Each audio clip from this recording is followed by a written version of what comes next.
David Duchovny a marqué toute une génération avec X-Files, aux frontières du réel, disponible en intégralité sur Disney+. Une série de science-fiction qui fête aujourd'hui ses 30 ans. L'occasion pour Télé Loisirs de se pencher sur la carrière de l'interprète de Fox Mulder depuis la fin de la série.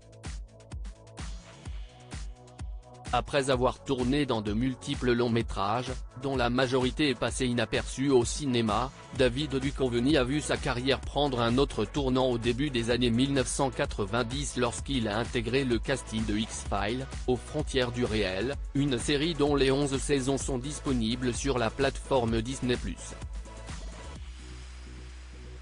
Face à Gillian Anderson, qui jouait Dana Scully, l'acteur américain a prêté ses traits à Fox Mulder, un agent spécial du FBI, qui travaille sur des X-Files, des affaires non résolues impliquant des phénomènes paranormaux. Le héros, qui croit en l'existence des extraterrestres, se heurte rapidement au scepticisme de sa partenaire. Les deux agents vont néanmoins utiliser leurs connaissances et leur intelligence pour essayer de résoudre ces affaires mystérieuses, en apprenant à collaborer ensemble. Alors que la série de science-fiction continuait de séduire les téléspectateurs, David Duchovny a annoncé, à la grande surprise de ses fans, qu'il quittait la série, après la saison 7. Mais qu'est-il devenu après son départ soudain de X-Files, aux frontières du réel? David Duchovny, une carrière marquée par de nombreux échecs au cinéma après X-Files, David Duchovny s'est aventuré au cinéma en participant à plusieurs longs métrages, dont Évolution d'Ivan Reitman et Zoolander de Ben Stiller, qui ont eu un succès assez mitigé lors de leur sortie.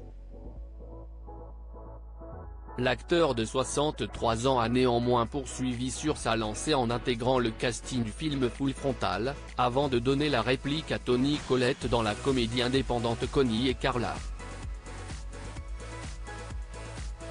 Connaissant plusieurs échecs sur grand écran, David Duchovny est revenu en force à la télévision grâce à la série Californication, dans laquelle il a incarné Hank Moody, un homme qui, suite à sa rupture avec sa compagne, s'est réconforté dans les excès. Si le romancier cultive un comportement autodestructeur, il garde néanmoins l'espoir de retrouver la femme de sa vie et récupérer ainsi sa famille. Ce personnage aux antipodes de celui qu'il incarnait dans X-Files lui a permis de décrocher le Golden Globe du meilleur acteur dans une série musicale ou comique en 2008. Après l'énorme succès critique et commercial de Californication, qui a duré pas moins de 7 saisons, David Duchovny a rapidement rebondi en tenant le premier rôle masculin d'Aquarius.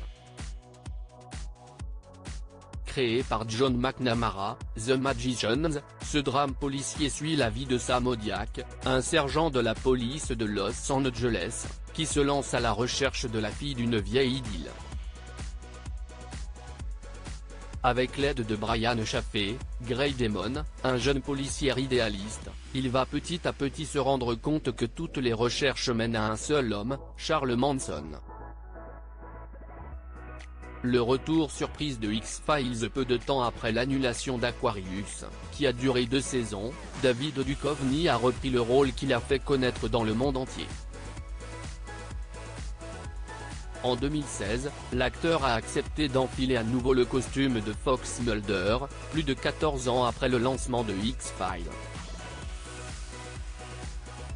Si les fans de la première heure étaient ravis d'apprendre cette nouvelle, ils ont finalement été terriblement déçus du retour de la série culte, qui s'est achevée au bout de sa 11e saison. Face à cet échec cuisant, l'ex de Téa Leoni, avec qui il a eu une fille, West Duchovny, a rebondi sur Netflix, en jouant dans la série The Cher ainsi que dans la comédie You People. Face à Julia Louis-Dreyfus, VIP, qui prêtait ses traits à sa femme Shelley, David Duchovny incarnait Arnold Cohen, le père d'Ezra Cohen, Jonah Hill, un homme de confession juive dont la vie a basculé lorsqu'il a fait la rencontre d'Amira Mohamed, une styliste afro-américaine musulmane. Après 6 mois de relation vient l'heure des présentations à leurs familles respectives. Si les parents d'Ezra sont en faveur d'un mariage, ce n'est pas du tout le cas pour ceux de la future mariée.